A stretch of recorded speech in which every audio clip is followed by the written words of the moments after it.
to Hurtle or Myrtle, the 8th annual Gay History Walk, Adelaide Gay History Walk, and as part of Feast 2004.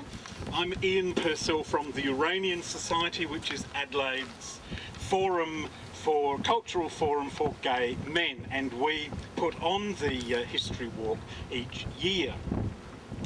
Now, it's my pleasant task, of course, once again to welcome our celebrity tour guide, Dr Gertrude Glossip. Of course, for most of you, Dr Glossip needs no introduction because her reputation precedes her. However, it gives me the opportunity to tell you a little of what's been happening in Gertrude's life since our last walk.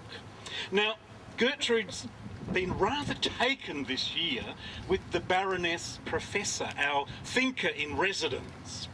Actually, no, I should qualify that. She's been very taken with the title Baroness Professor. And she's asked me to look into what qualifications one needs to be one. And with all modesty, she has put herself forward to be the next thinker in residence. She told me I'm good at giving people something to think about. Well, we'll just have to wait and see whether or not the powers that be take Gertrude up on her offer. In the meantime, we have the erudite and sprightly, and need I say classic. We've got our own classic. We don't need the rally, darling. We've got Gertrude to guide us through the gay history of the city's southeast. This seemingly sedate corner of the city harbours many secrets, some of them sordid, I'm afraid, such that Gertrude told me that this walk will be more of a troll rather than a stroll. And I don't know about you, but I'm looking forward to that. Would you please welcome Dr Gertrude Glossip?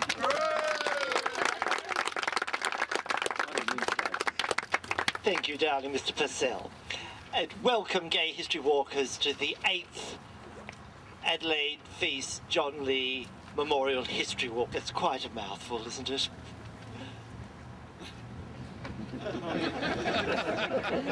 Thank you for laughing. They're a bit slow today. They're a bit slow. I was going to say, it's always good to start with a good mouthful, isn't it? So, it is a great thrill to be doing this walk, and we have got a number of themes today. My outfit today, can I start with my outfit, everyone? Do you love it? Oh, thank you. Of course, Cathedral Fashions again, I must thank for this beautiful 3-piece, 100% silk ensemble. And the lovely hat by my gorgeous new friend, Rosemary Michelle. One of the Michelles, you know. And I don't say that lightly, darling, because we are going to be dropping quite a few names today. There's quite a high tone to this walk, and that's going to be one of the themes. So I thought we should make that clear from the beginning, all right? And I hope by the end of the walk, who's read Alan Hollinghurst's Line of Beauty? Oh, a couple of people. Oh, good. I hope people won't accuse me of doing an Alan Hollinghurst by the end of the walk, and, you know, as if I'm rubbing up to the oaths, the old Adelaide families. It's not meant to be like that at all, but there will be certain references today, and I make no apology. Good. Thank you. The other thing I'd like to make quite clear is, at the beginning, and some of you got your cameras, the camera does lie, doesn't it, darling? It does lie. If anyone saw that photograph of me in the programme, you can see how much more glamorous I am in the flesh, can't you? It is a testament, Peter, to the lying camera. Thank you. Well, I think that's enough on costume. All right, let's get down to themes next. We've got a number of themes in the walk today. Of course, there's context. You all know, those who've been on my walks before, how I adore context, don't I? Thank you. So there'll be a lot of context today, as usual, with quite a heavy reference on architecture. All right, so I want you to enjoy the built environment as we go round, everyone. So there'll be quite a few references. I've mentioned the high theme, so old Adelaide families. There'll also be quite a high church theme. We visit number of churches. Now, I think if we're on schedule, we're going to have rather a lovely religious experience during the walk. People might have an epiphany as we go along. That's entirely up to you, whether you do that or not. Also, another theme is relationships with the police. Okay. And also, we don't want it to be too high, so there will be a little bit of sort of gutter stuff as well. Something old, something new, something borrowed, and something blue, everyone. So we've got a little bit of blue stuff. And look, as you know, we did say we'd have a couple of lab stories, and we're going to have our first lab story in just a minute, but I want you to hold for a bit, and I just want to make reference to the lovely situation in which we find ourselves today, the corner of South and East Terrace, arguably one of the best addresses in Adelaide, wouldn't you say?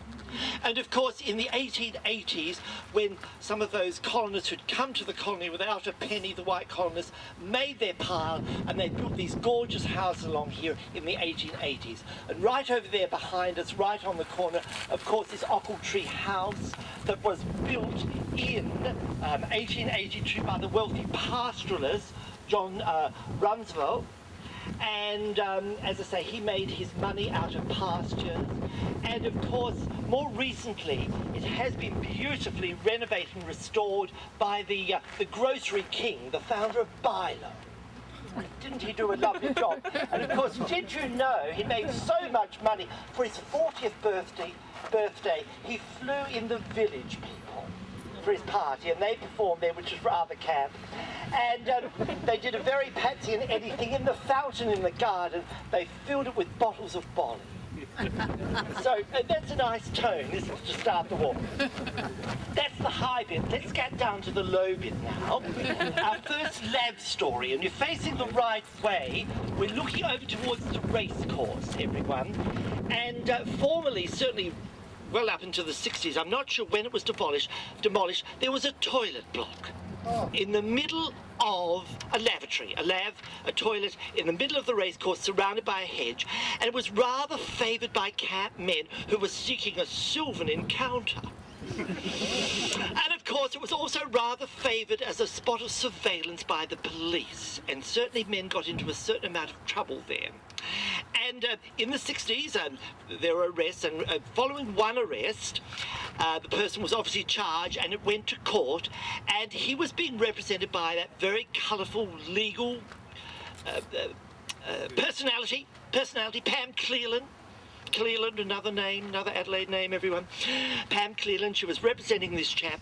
And anyway, the police officer was in the stand giving evidence about what he supposedly saw, the sylvan encounter he saw going on at this toilet block. And Pam had a brilliant idea.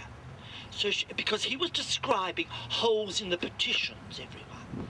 Holes in the petitions. So she asked the police officer what size was the holes in the petition. And he nominated a certain size, and she disputed it. So the judge adjourned the case, and they all came down here to the racetrack, to the toilet block, into the cubicle to inspect the size of the hole between the cubicle, which was very sensible. And of course, you know the outcome of this story, don't you, darling? No. Pam was right, the police officer was wrong, so the case was dismissed on a technicality. And there are two morals to this story, darlings. Size does matter. And of course, the law is not always an ass. Okay, that's our first story, our first lab story. We're just going to saunter along the path here to the next corner, and we're going to have lab story number 2.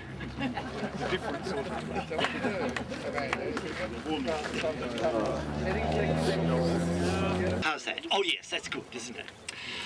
Everyone, welcome to stop number 2 here on the corner of Gillies Street, and we've got another fine mansion we're looking at straight across the road on the corner, St Carantons. And that was built in 1892 for a Charles Hornibrook, who made his money in pubs, not pastures. You know, it doesn't really matter how you make your money as long as you do, everyone, all right? So he did it with pubs. Now, this house has had rather a checkered history, you know. In the 1920s, the owner fell on rather hard times and had to take in paying guests, for example. And from 1962 for many years, it was a Health Commission mental health day hospital until more recent times, but now it's a gorgeous private home again, which is lovely. But its heyday really was between 1928 and 1962, because at that time it was the home of Sir John Lavington Bonython and his wife, Constance G. And they were, that's the Bonython family, old Adelaide family, oath, and they were very prominent, very high society. Marvellous things happened here. Now you might say, why are we bothering to talk about this upper crust Adelaide couple on a gay history walk? You're all asking yourselves that, aren't you, darling?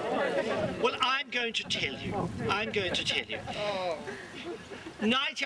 to 1989 now, a very important year, the first year of the Uranian Society, which sponsors this walk, and John Lee, after whom it was named, was formulating a paper about that marvellous politician Bert Edwards, whom we've done on other walks, the Labour politician who got into rather a lot of trouble in 1931 and was sentenced to 5 years prison for the abominable crime of buggery.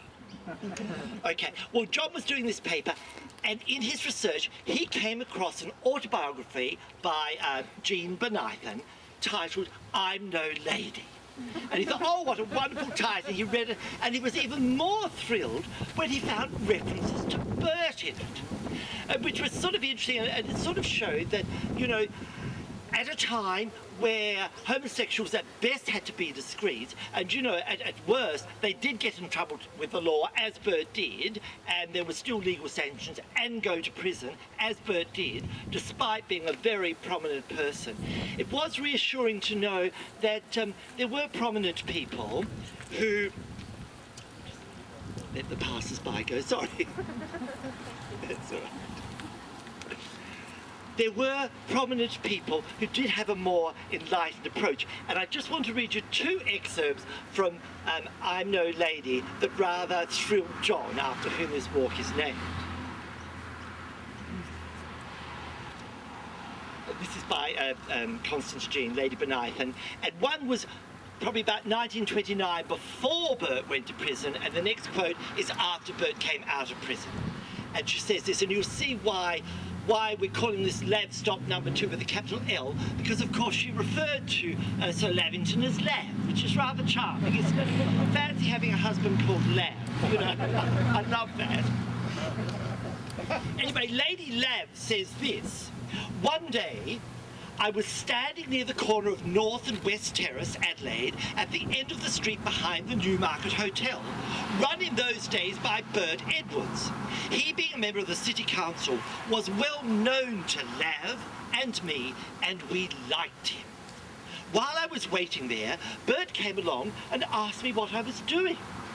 From St. Carantons over there to the west side, my dears. Oh. I know. I showed him a basket of children's shoes and said, these are unemployment relief shoes. I'm just going to visit women in the street to let them try them on their children's feet. I was rather dreading visiting them in the sad conditions of their houses. But to my relief, Bert said, give me the shoes, I will get them to the mothers and get them to try them on the children, and shall return those that do not fit. In due course he did. Isn't that charming? So I think Lady Lav and Bert rather understood each other, don't you? And then, after Bert came out of prison, she says this. Bert was a member of the Adelaide City Council, and for many years was also a long-time member of State Parliament. He would contest the elections under the banner, the Fighting Labour Man. He was jailed for a crime which today is not a crime at all, and served a term in prison. A day or two after he was released, Lav met him in the street, shaking hands with him, and wishing him a speedy recovery to normal life. I have nothing against him, Lav said. Isn't that lovely? Which Gay History Walkers was rather different to a subsequent Lord Mayor. Of course, Sir Lav was a Lord Mayor, and Constantine was his second wife and very much younger. And he was a young Lord Mayor when he became Lord Mayor. She was so young, she wasn't called the Lady Mayoress, she was called the Baby Mayoress. I like that, don't you? I'm glad you did. And anyway, when Burke was finally re-elected to the Adelaide City Council, the Lord Mayor of the day said, "This Gay History Walkers, he has been elected, so I suppose we will have to accept him with our backs to the wall." I know. That wasn't so lavish and benign. No, oh, absolutely not. He wouldn't, Sir Lav would not say that, John. Gay History Walkers, now we're going round the corner to St John's for a religious experience, all right?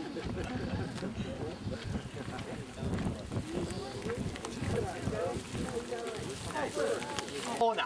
Just observe the townhouse on the other corner, that rather modern, sort of colonial-looking joint. Of course, you know whose residence this was for many years, both pre and post her governorship. This was the home of Dame Roma Mitchell, and we're going to be talking about Dame Roma at stop number 4. So I thought you'd like to know that this is where she resided. Just before we go on, that's that one over there. St No. Ranton. No, Dame Roma is the one over here, on the other corner. Yes.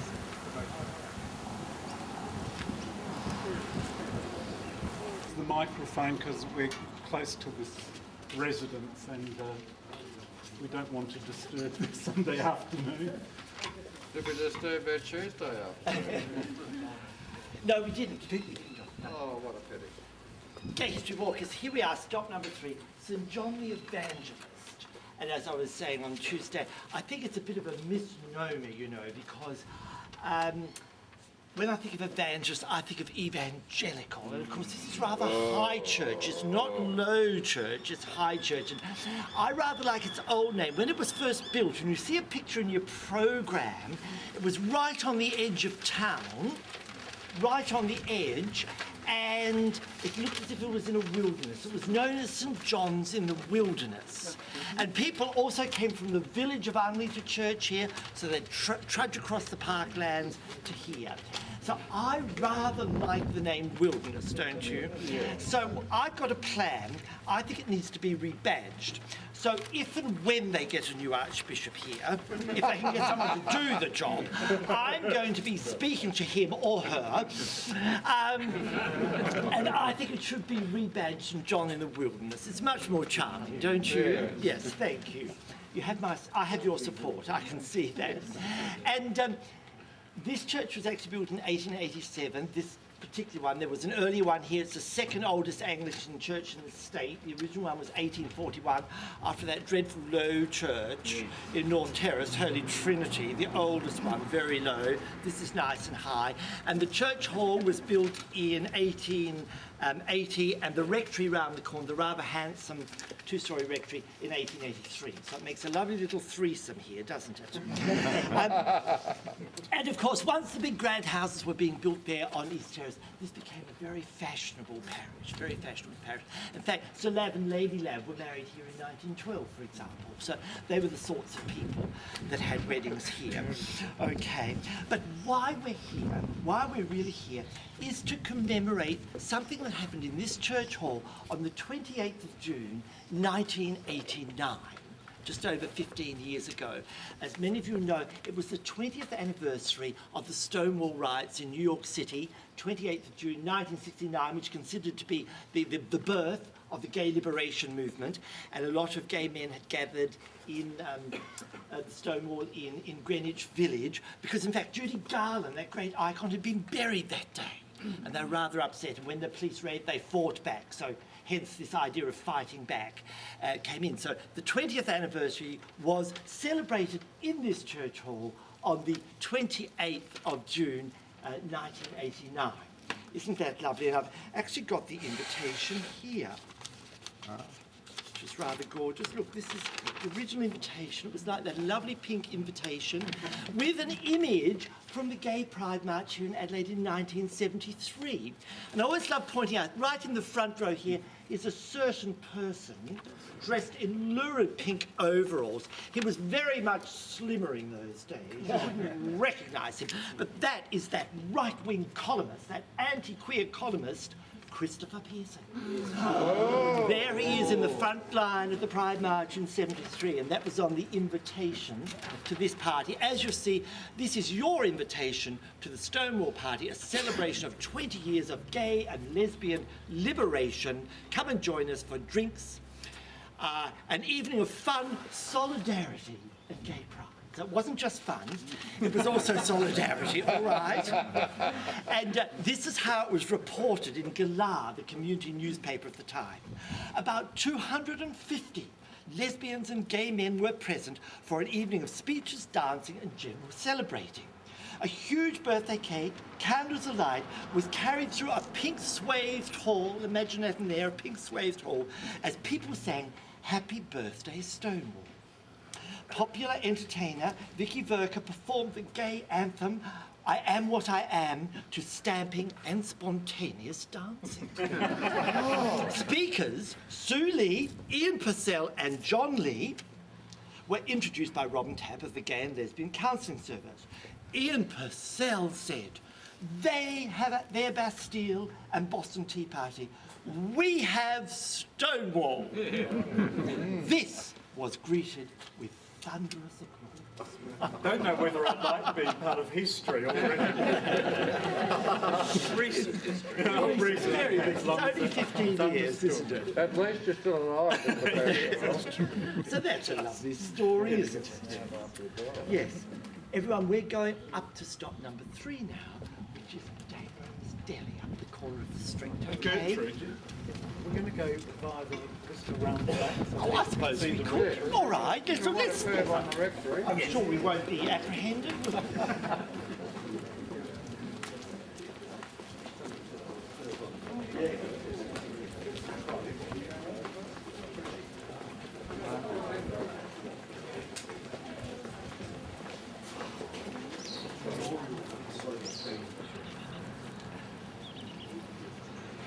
Right. Oh. Turn it on. Is that right? Yes, yes. Right, Gay History Walk is stop number 4, Dame Roma's Deli. Of course, Hutt Street's become very smart now, hasn't it?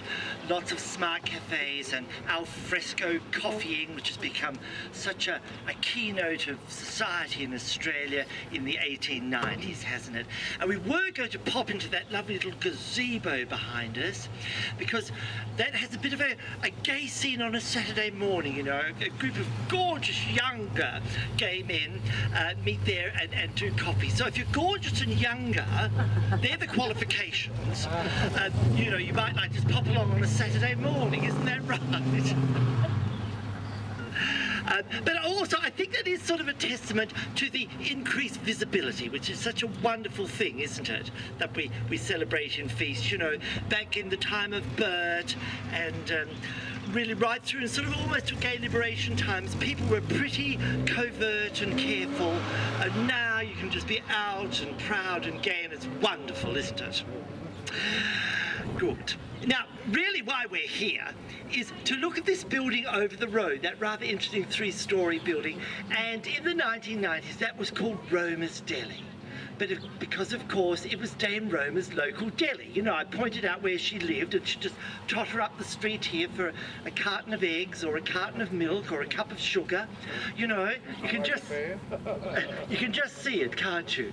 So we thought we should honour that. And of course, it's arguable, can we claim Dame Roma as one of our own? Ian says yes, and apparently her biography is about to be released, so perhaps all will be revealed. But, you know, she was certainly an extraordinary woman, wasn't she? And by sort of societal norms, heterosexist married norms, she was a single woman. And a single woman that was a trailblazer. You know, she was the first female QC, 1962, first Supreme Court judge, 1965, first female, governor in Australia, 91 to 96. And you know, when she was created a judge, in those days, judges were called Mr. Justice. And of course, she was a woman. What were they going to do? And apparently she laughingly quipped, well, they'll just have to call me Miss Justice, won't they? Which is rather nice. So they just dropped the title and they've just known as Justice after that, and we've had subsequent women justices. Okay, but I was interested. I was going through the scrapbook and I went back to when she died. Of course, she lived from 1913 to 2000, and when she died in 2000, it was just the time of the Adelaide Festival of Arts, and Robin Archer, a very out lesbian, was the artistic director. And the messenger of that week said, "A very Adelaide week. The spirit of Dunstan Bray and Dame Roma kept her alive." And the Governor-General, Sir William Dean, said of her at her eulogy, "I venture to suggest that there has been no better loved vice-regal representative in the whole history of this land." And you know, gay history walkers, I looked at this photograph in the messenger, there in front of St Francis Xavier, and there were the archbishops all standing on there, and all the dignitaries were there, of course, and the military there, and they were putting the coffin into the hearse. And there on the front steps, with her walking frame, accompanied by her nurse, in the place of honour, was Dame Roma's very long-time friend and companion, Miss Smith. Isn't that lovely? I won't say more. I rest my case and we'll wait for the biography, everyone, all right? But I think pictures often tell a story, don't you? That's the story here. Did you know that as governor, she was the first chief Boy Scout in South Australia? Oh, as governor, she was the first chief Boy Scout. Well, isn't that... Thank you very much, Richard. The first female chief. Look, we're going to... Did you turn me off, Dick? Yes. Oh, I haven't quite finished. Just to let people know, we're going to cross Hut and walk down McLaren, which is a lovely little street, and I do appreciate the architecture. So it's been used for a number of films because it's a street that's really quite intact architecturally. And also further down Hut Street, I've mentioned Bert Edwards, and we're doing a lot of connecting today, a lot of connections. Bert lived down there at 120 Hut Street. And apparently he did name his house Castle Inn after one of his hotels, and people rather naughtily referred to it as Arsel Inn.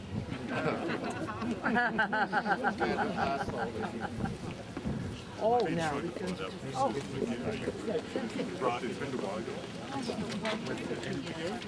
Yeah, you're right. Yeah. Will. Oh, nothing. Oh.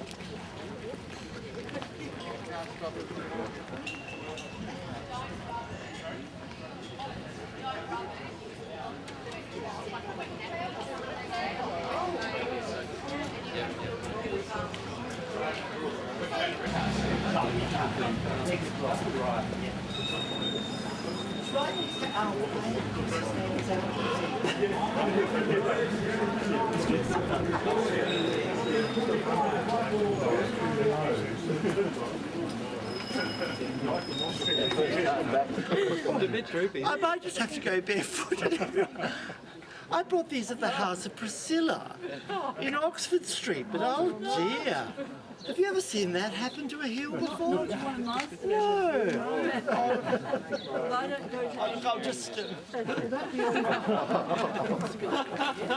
We can be the lady in the tram now. Should we hold it a fan?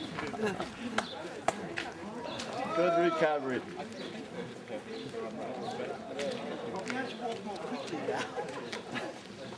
You might get a ladder of it. Sorry.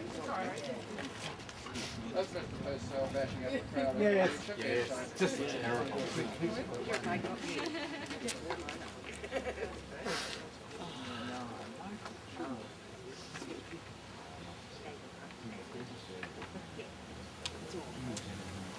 Oh, gay history walkers, that's a bit of a disaster, isn't it? A bent heel. Oh dear, well we'll just have to soldier on, won't we?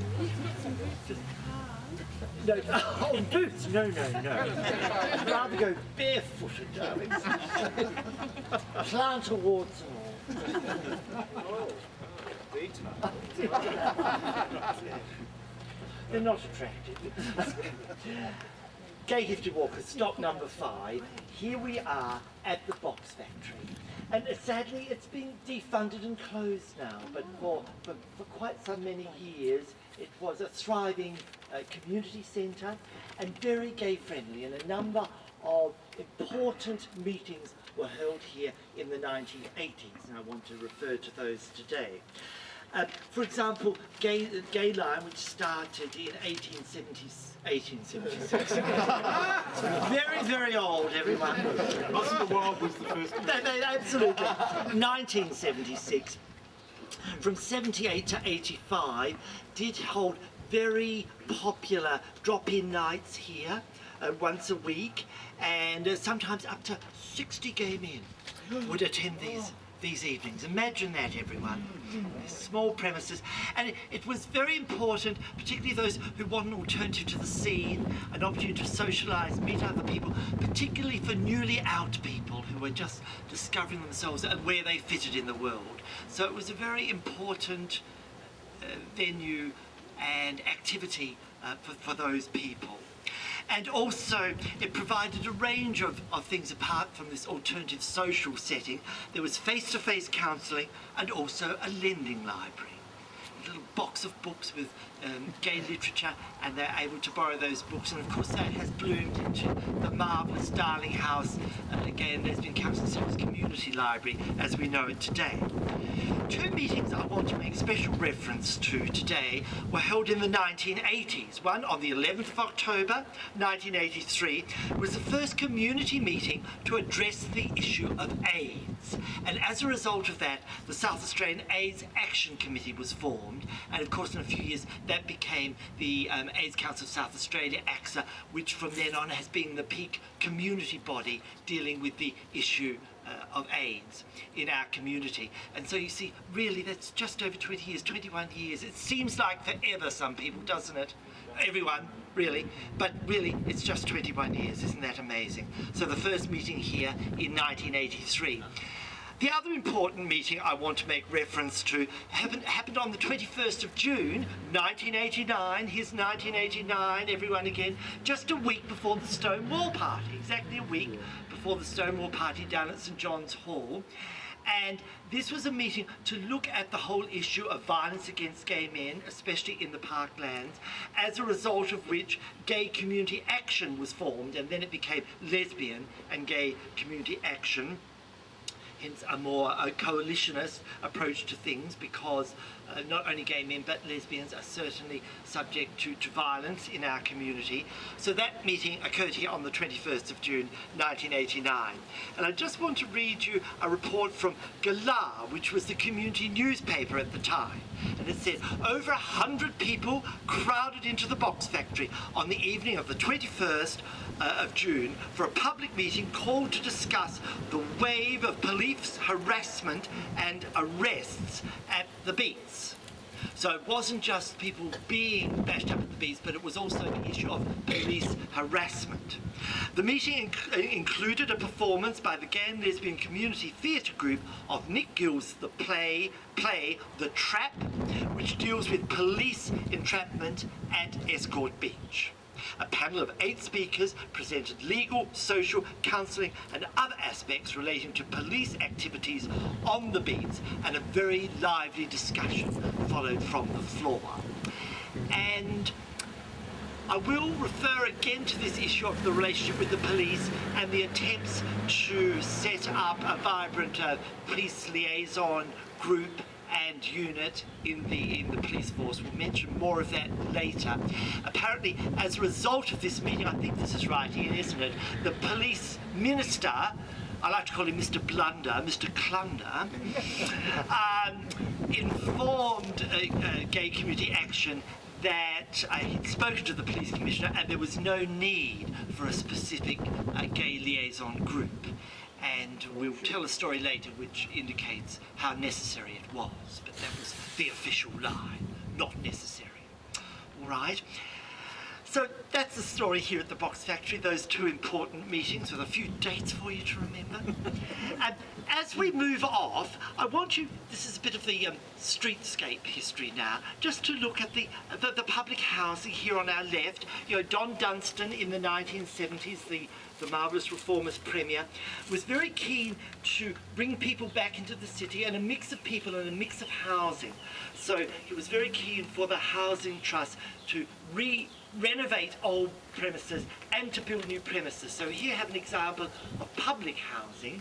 And as we go round the corner, the very fine terrace, Albert Terrace, 1880, which of course for many years was owned by Amscol, and it now has been renovated back to its former glory with a continuous veranda and a continuous parapet with a lovely, as Kath would say, a lovely impediment on top. Do look at the impediment. I love a building with a good impediment, don't you? So do appreciate the built environment as we go through to our next stop.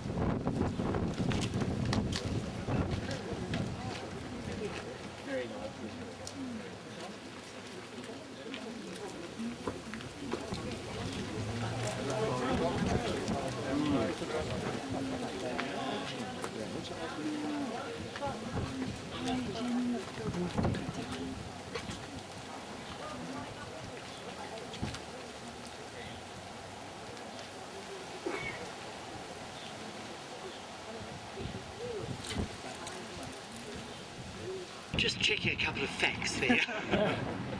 The one I called around the belly called the float. Because what I don't know, I make up, as you know. Now, Gay History Walkers, here we are at the first of our Hurtle Square stops. We actually have 3 stops here at Hurtle Square, but we do a loop from here, all right? And of course, that links up and connects with the title of the walk today, Hurtle or Myrtle, Tales from the Terraces. And I do want to make a bit of reference about terraces here. Along here, we'll see some old 19th century terraces and then the modern one in between. Again, another example of this Dunstan public housing. Of course, the Housing Trust, a bit of context here, everyone. The South Australia Housing Trust was formed in 1936, and you know who was a foundation member of the first board, don't you? Sir Lamb. Sir Lamb. This is another connection, which I thought was rather nice, wasn't it? And of course, as you know, we weren't big on terrace housing here in Adelaide, and probably there's more around this area of Hurtle Square and environs than in many other parts of the city. So again, we're not just talking about pastoral terraces, we're talking about built terraces as well on the walk today. Just another little connection, everyone. Yes, Mr. Purcell? The American visitors on Tuesday who didn't understand. Oh yes, we had some American visitors on Tuesday, and they didn't understand the term Hurtle or Myrtle, Arthur or Martha.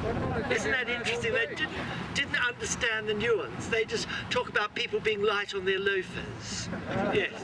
So we had to explain that, but I don't have to explain that to anyone today, do I? Everyone understands that gender confusion issue or identity issue that people can sometimes have in that reference. Anyway, why are we here? We're actually talking about this rather unfortunate little building right at the end of the terrace there, that 80s, late 70s, early 80s building there, right on the corner beyond the terrace. If you can't see it, you have to move over. It's very ugly and unprepossessing, isn't it? But it does actually have an important place in queer history here in Adelaide. In September 1985, I referred to Gayline, formed in 1976 and become the Gay Counselling Service, got a grant of $50,000 from the Health Commission, and it used part of this to set up Carrington 130 offices here, an administrative centre. And this was quite wonderful because it had a fairly precarious life until that time. The Gayline and the Gay Counselling Service had operated from private houses and indeed even a laundry in Kilkenny. So it was quite lovely that finally it had a place of permanence and solidarity, and it was solidarity, no, something solid, you know what I mean, don't you? And it was actually opened by the Minister of Health Health, Dr Cornwall, in December 85, and in doing so, he made reference to that important link between government and community groups, and I think that has been a testament to the success of educating people about AIDS here in Australia, and we're something of a role model because of that very good relationship between government and community groups and that acknowledgement by government. So Minister Cornwall certainly referred to that right back then in 1985. And so from 1985 to 1990, this became a pretty important centre for health and welfare of gay people here in South Australia. In 1986, the Adelaide Police Gay Liaison Group was formed and met here. In 1986, and this was quite interesting, the Gay Counselling Service handed over the role of AIDS education to the AIDS Action Committee, which was then incorporated and became the AIDS Council of South Australia in 1986. And in fact, in 1987, this is history, darling, you're going to have some dates, all right? In 1987, the AIDS Council of South Australia actually then took over the running of this building. And what else do I need to tell you? Oh yes, most importantly, everyone, of course, in 1989, the Uranian Society held its first meetings here. Isn't that lovely? The Forum for Gay Men's Culture, who run this walk, and they had their first meetings here in 1989 for the first year of their existence. And then by 1990, this humble premises had was no longer big enough for the various services and facilities it needed to provide, so it then moved out to that rather grand 19th century mansion, as we now know, Darling House on Fullerton Road, Kent Town, where it is today. And indeed that ongoing link between the Gay and Lesbian Counselling Service, the AIDS Council of South Australia, the marvellous library that has now flowered there, and of course the Uranian Society still meets there once a month, the last Sunday of the month. So isn't that lovely, everyone? And that connection with then and now. So do observe this rather humble building with important links to queer history in Adelaide as we go down to our next stop, and I think we may have time for another religious experience, all right? Not the Christmas outfits. No, we do bypass those shortly. How did the shoes go?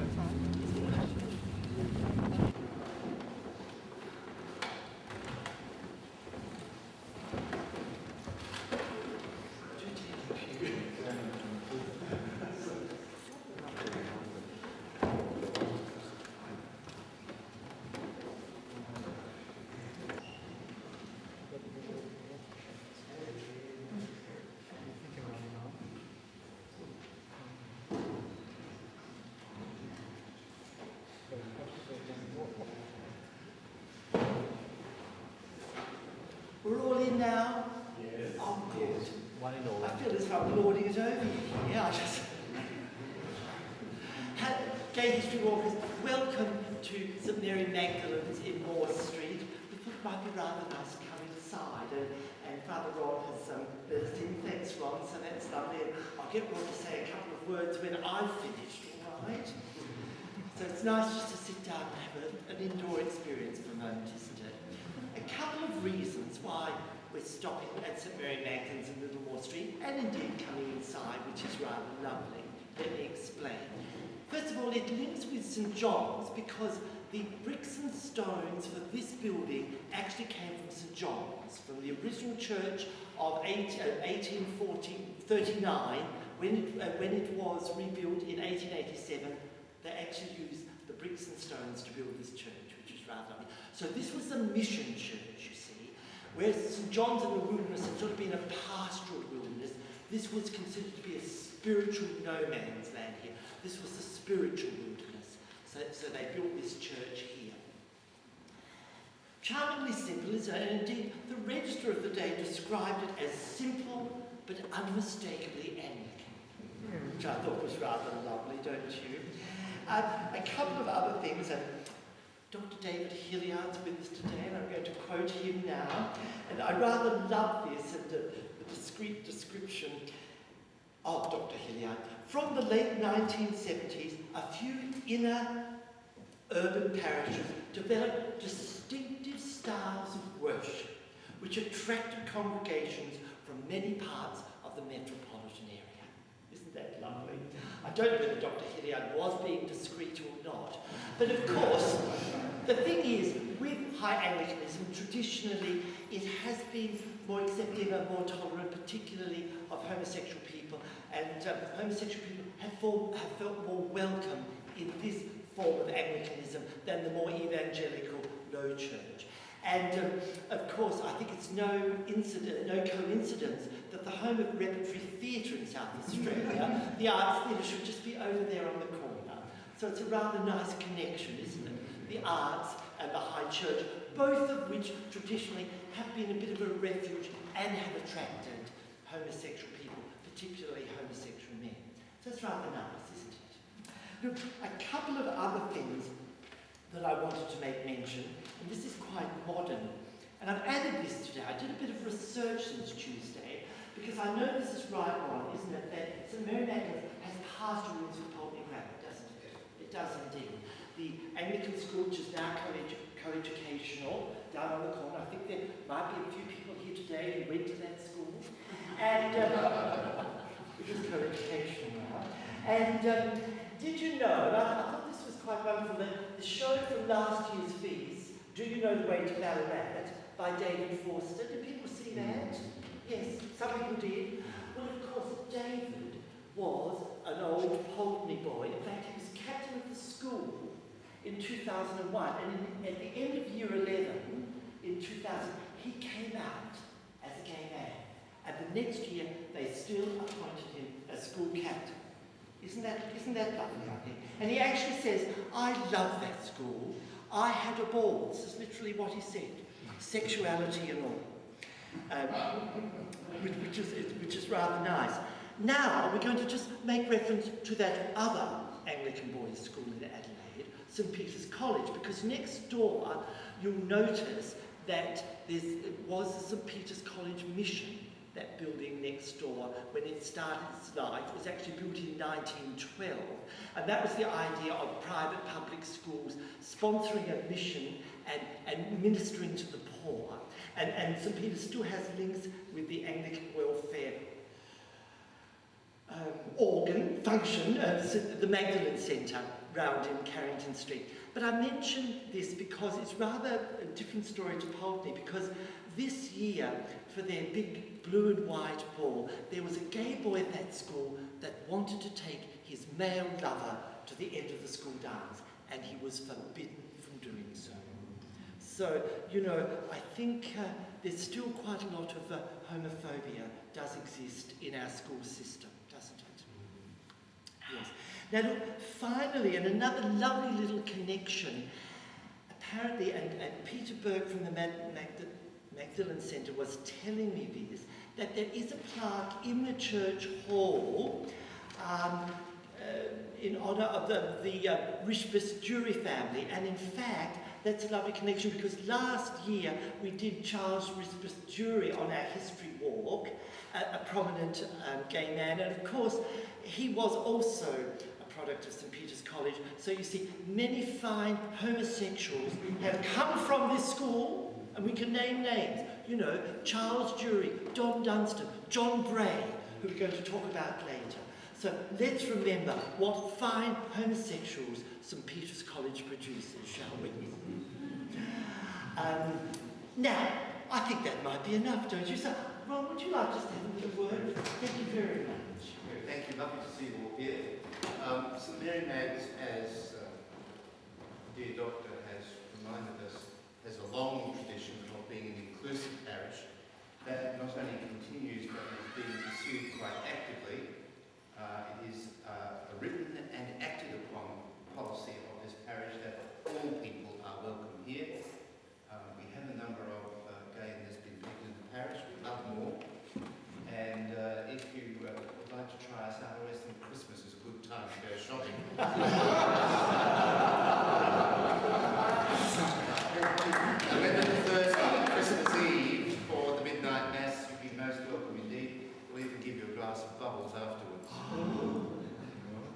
Just to show that we are very intent on being supportive of the GLBTI community, Parish Council unanimously wrote to all the members of the Upper House of Parliament and to our own member, Jane Smith, commending voting for the motion that's before the House at the moment about including same-sex couples in the redefinition of de facto relationship in the law. So we wrote about 25 or 26 letters, some good responses, one or two, I don't think we're going to take our advice. But there will be other Christians and indeed other Anglicans who will be very opposed to the change in the law. So we thought it was very important that we've got our law in and said they don't stick for all of us. So thank you and welcome. It's lovely to have you for the second time round.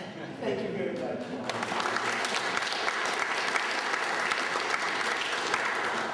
So there, everyone, we've got an invitation to midnight mass on Christmas Eve with buns. All right. Thank you, Lord. Thanks.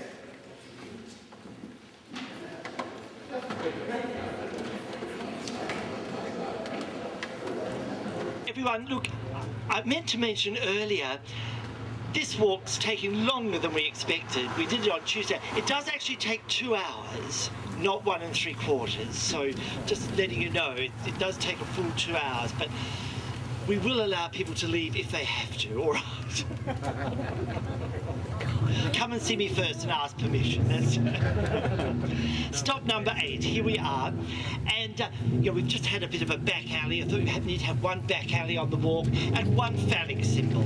So there we have the phallic symbol, the lovely chimney stack over there, which of course was built in 1910 and was the city destructor. And at that time it was the most modern means of disposing of waste. And it was very ecological because it also generated electricity, which was sold, and the clinker residue was used in the flagstone plant. So it was a very ecological thing.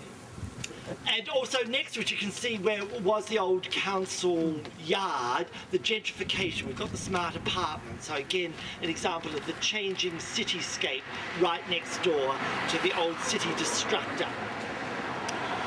But the thing we're really wanting to talk about is the building straight opposite, built in 1881 with that rather ecclesiastical facade. And it was originally a Sunday school, and then it was a mission hall, and then from 1970 it was the Q Theatre, from 1970 to 1980, and a leading amateur theatre at that time.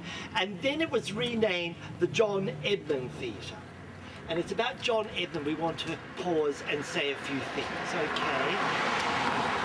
Now, John Edmund was a leading Adelaide impresario and a gay man, everyone, and he died only last year at the age of 79. He was English and he'd worked on the West End before he came to Australia. In fact, during the Second World War, he was an officer in the Entertainment Corps under Jack Hawkins. Was his commanding officer in the Entertainment Corps, that dashing English actor. He wasn't gay, was he? Jack Hawkins? No. But anyway, John Edmunds was, and he came to Adelaide in the 1950s with a touring company, and he never left. He stayed and became a leading figure in the camp world here and also in the theatre world. In 1962, he founded was a founder of Theatre 62. That was from 1962 to 75, and at that time it was the first resident professional theatre company here in South Australia. And quite famous names worked under him, as we say, John Gaydon and Nosy Hazelhurst. And later when he taught at Sturt, CAE, one of his students was indeed Gary Sweet. It's nice to make those connections, isn't it, everyone? Now, John had a penchant for handsome young men, and it did get him into trouble, apparently, with the law on at least one occasion. Perhaps he was emulating that great English actor John Gielgud, you know, who was caught in the cottages in the 1950s, arrested. And always had that line when he came back to the theatre after his disgrace. Dame Peggy Ashcroft's opening lines to him were, "What have you been doing, you silly old bugger?" Anyway, speaking of old buggers, John kept up that tradition of older gay men or camp men looking after the young ones and taking them under their wing and showing them how to do it and how to be camp men. I think it's a tradition that's sadly lost nowadays, and perhaps some older chaps should think of reinstituting it. But it was very important in terms of role modelling and really showing young things the ropes and how to go about things. And John certainly was an exemplar of that tradition, apparently. Also, he was rather fond of taking handsome young men to opening nights. So there he would be at opening nights at Her Majesty's, you know, with a handsome young man in tow. At his funeral last year, the veteran actress and great friend Marjorie Irving, who was 96, said this of him: "He brought energy, style and dedication to the theatre. He made our theatre better. He was adored." So that's the John Edmund story. We're going to now process along Halifax Street, and we're going to have another Hurtle and Myrtle story up the end, all right? Right, how's everyone going? Is that enough volume? Is that all right? Right. How's everyone travelling? All right? Yes. At least you haven't got a broken heel, have you, like I have? I'm back in my shoes, but the heel's bending again. So, soldiering on, soldiering on. Now, here we are at stop number 9, isn't it? Hurtle Square again. We're here for a particular reason, and here in front of this lovely bird bath, which is a monument to John Bray. Justice John Bray, who was also a homosexual, and also a product of St Peter's College, as I've mentioned before. And indeed, he was born in 1912 and died in 1995, so quite recently. You know, again, sort of a contemporary of Dame Roma. In fact, he was Chief Justice from 1967 to 78 and Chancellor of University of South Australia from 68 to 83, and Dame Roma actually followed him as Chancellor. I'm pretty sure of that. So he was a noted legal person in our community and also quite a prominent poet, or very keen on poetry. In fact, he starred at the first Writers' Week at the first Adelaide Festival in 1960. And you know, I talked about Charles Rispeth Jury, who we talked about last year, and I mentioned him again today. He and John Bray were also great friends, and they started up a very select poetry group called Poetry. And attendance was by invitation only. And it met once a month, and people would read their favourite poetry. After Jury died in 1958, John Bray continued that, and he lived with his mother in a house, Bray House, that rather fine house, down on Hutt Street, and he lived there until Lady Bray died in 1970.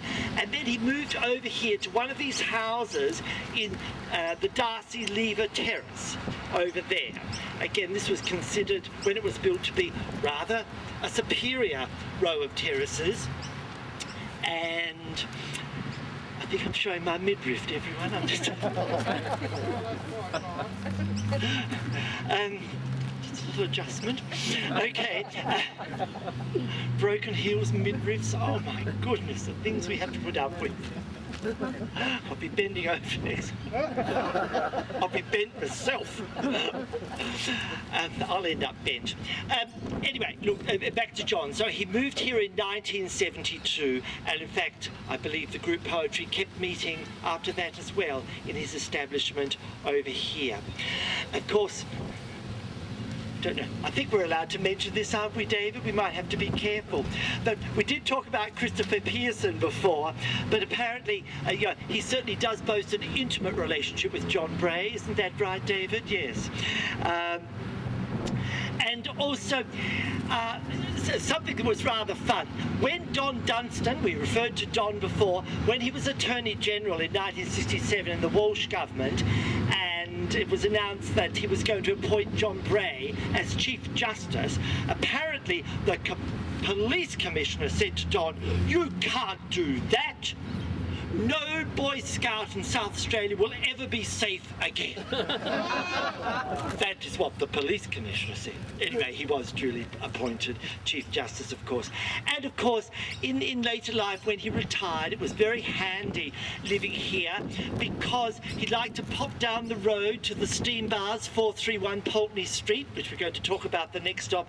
And of course, in the 1980s, the Green Dragon on the corner of Pulteney and South Terrace was the gay pub, and he liked to pop down there and have a drink. And in fact, there's a photograph of him there on opening night. So it was rather lovely. Perhaps when he was a high-profile legal person, had to be more discreet, but in his last years he could enjoy the local facilities. Isn't that lovely? And I thought we might finish just by reading the poem here, one of his poems. I'll read it to you. You don't have to read it, darlings. Okay. The pigeons in the square are pert and debonair, plumped out with scattered scraps. They cease to fear mishaps. Accost me as I walk with wheedling salesman's talk. They jostle me aside. Security, we know, is mortal's chiefest foe, and Shakespeare's warning words embrace both men and birds. They end who this defy, cat's lunch or pigeon pie. So fly off, bulging crew, and don't shit on my shoe. What you left alone now? What left alone now?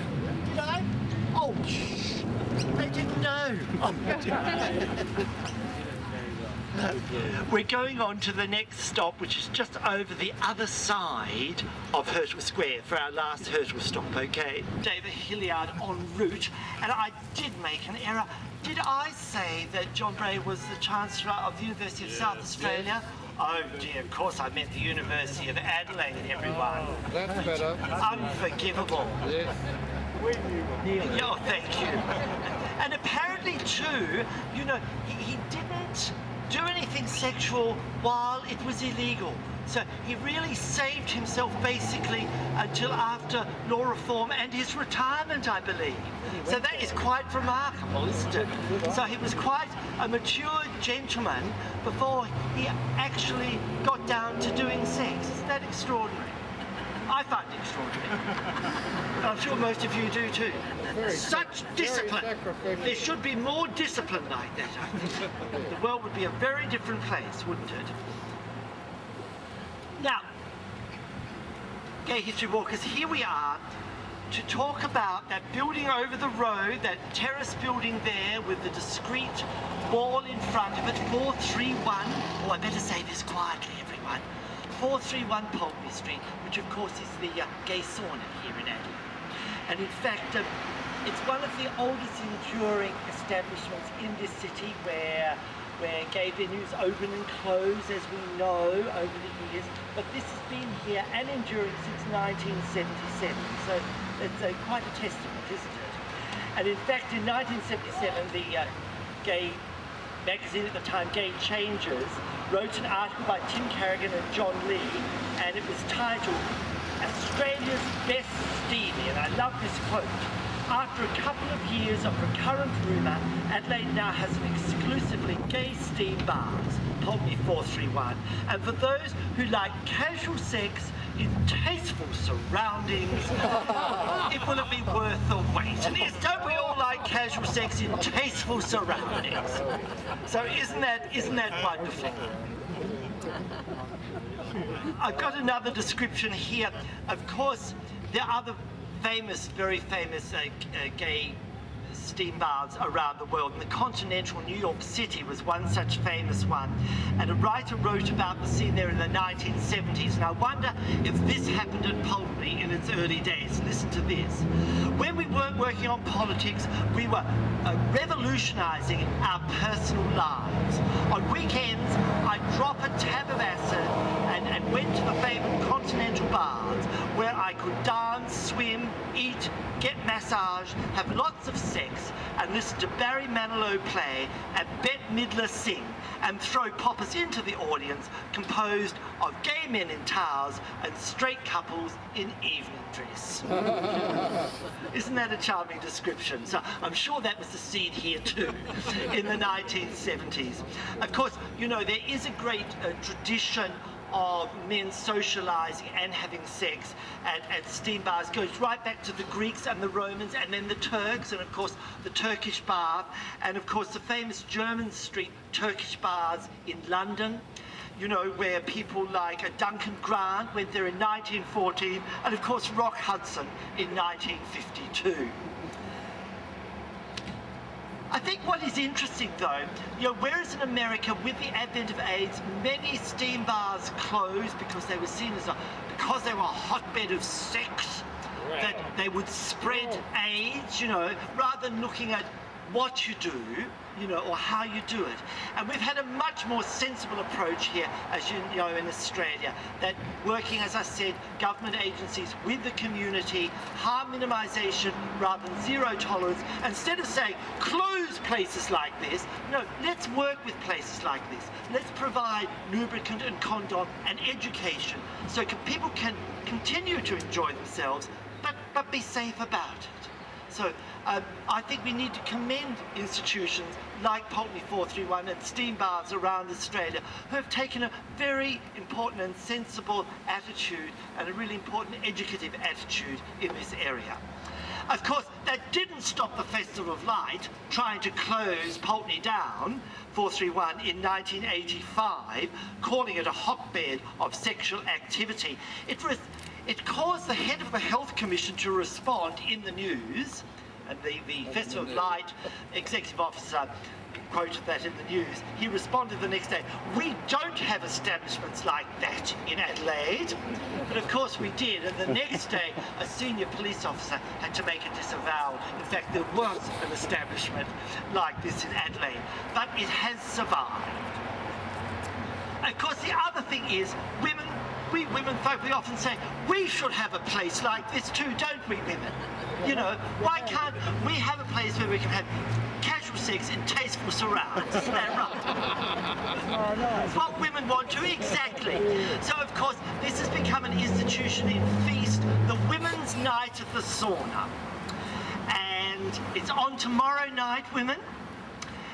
From noon until 1 a.m, the Women's Day at the Sauna. It's been described like this, or advertised as this: unwind in the spa, get hot in the sauna, take a plunge and pamper yourself, have a massage, watch a movie.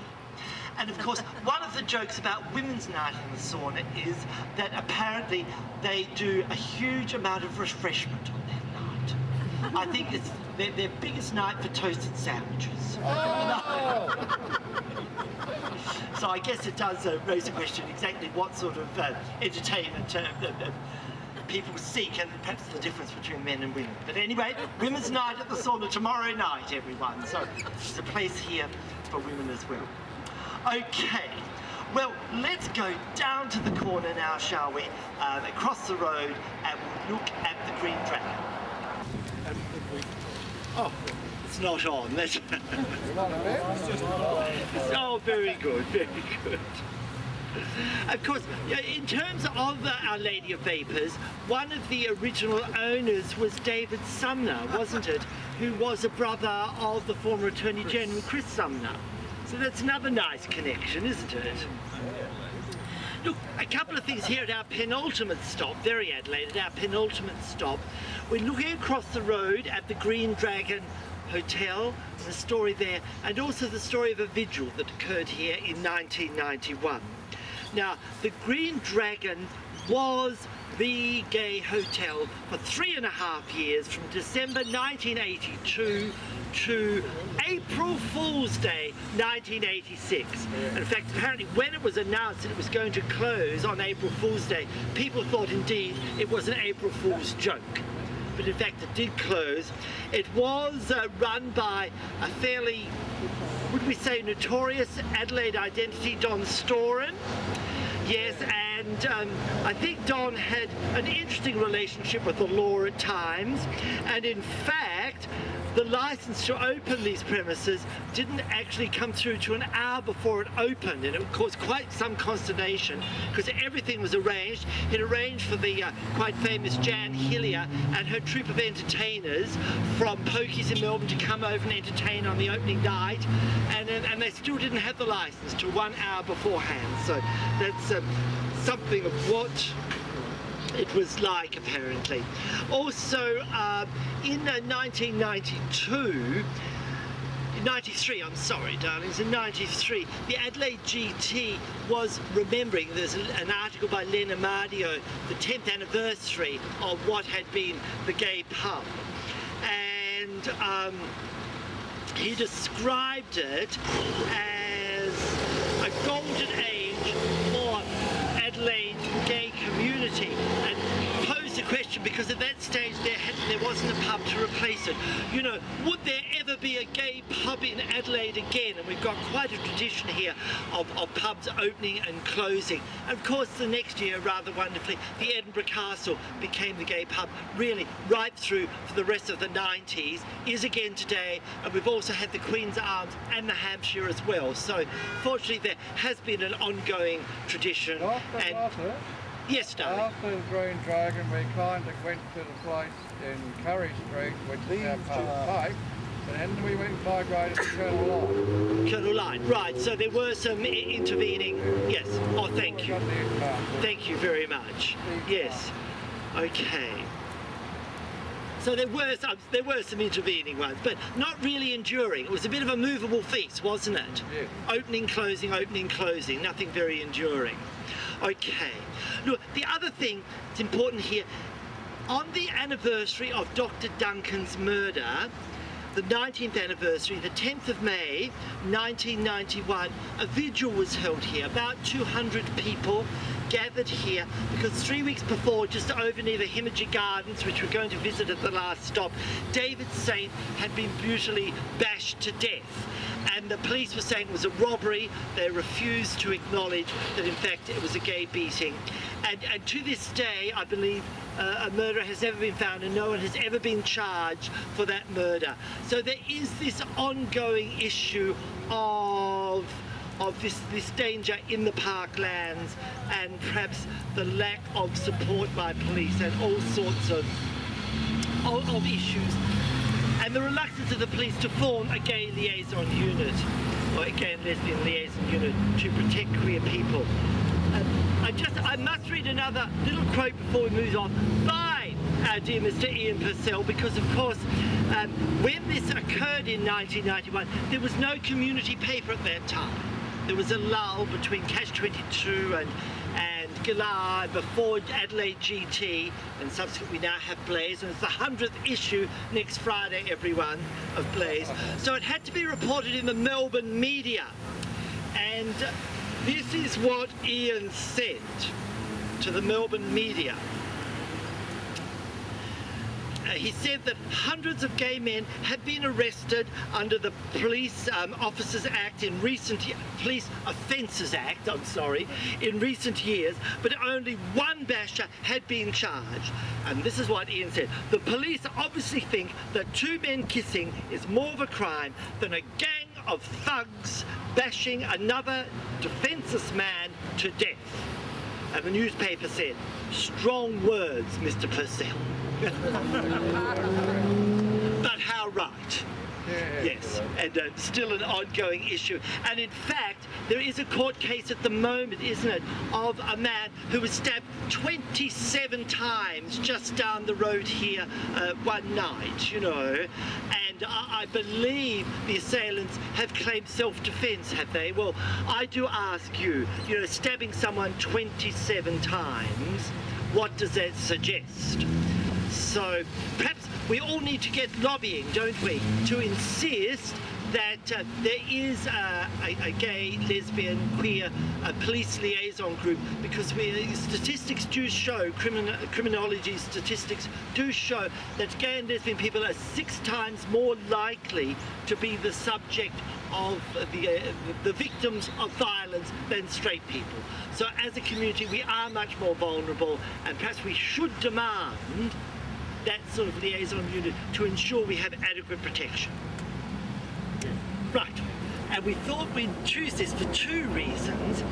One is because I guess it links a little bit with the Green Dragon. There was a bar at the Green Dragon called the Triangle Bar, and of course this area just in here was known as the Triangle. It was a favourite sylvan encounter spot for gay men before they built the Himmagee Gardens here in 1985, and there was sort of an arbour down there, a lovely covered arbour that was very conducive to a sylvan encounter, and very, very popular indeed.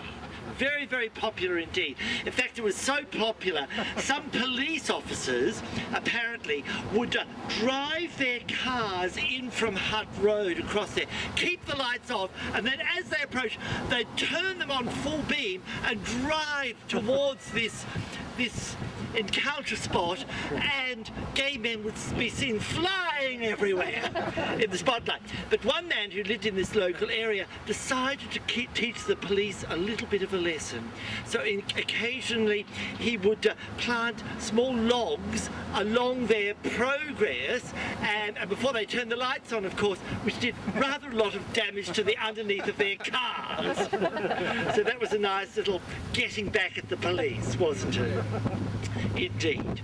So then of course they went and put this Himmagee Gardens here in 1985 and went and spoiled the whole thing, didn't they?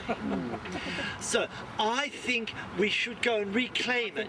We should go inside. We're going to reclaim it, everyone. We're going inside, and I'm going to do a special evocation to drive out the spirits of Puritanism and prudery, all right? Yeah. Okay. It'll be a lovely way to go. Go with an erection.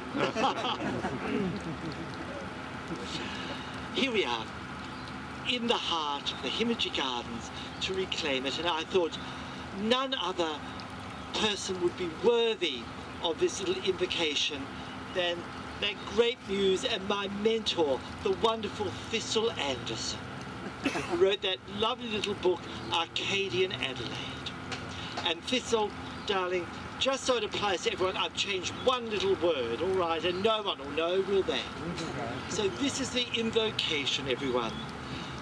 Hurrah for a body made for love, voluptuous, soft and fair, a quiver with passion and hot desire, with a mantle of dusky hair, with arms that languish for close caress in the solemn hush of night, blue eyes that shine through the shadows dim with tender passion light, red wine, fair bodies, and summer skies.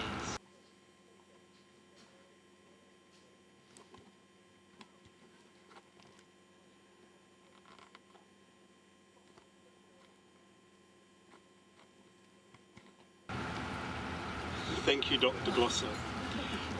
Gay History Walkers, I don't know about you, but yes, it was quite a marathon. I think we're all in need of a glass or two of the red wine that you mentioned in Thistle's poem. So without further ado, would you please thank our wonderful celebrity tour guide, Dr. Gertrude Glossip, once again for this marathon history walk. So we have talked about a bus next year, haven't we? We're talking about busing. This took longer than Tuesday, didn't it? It did. Well, it was such a beautiful day. Beautiful company.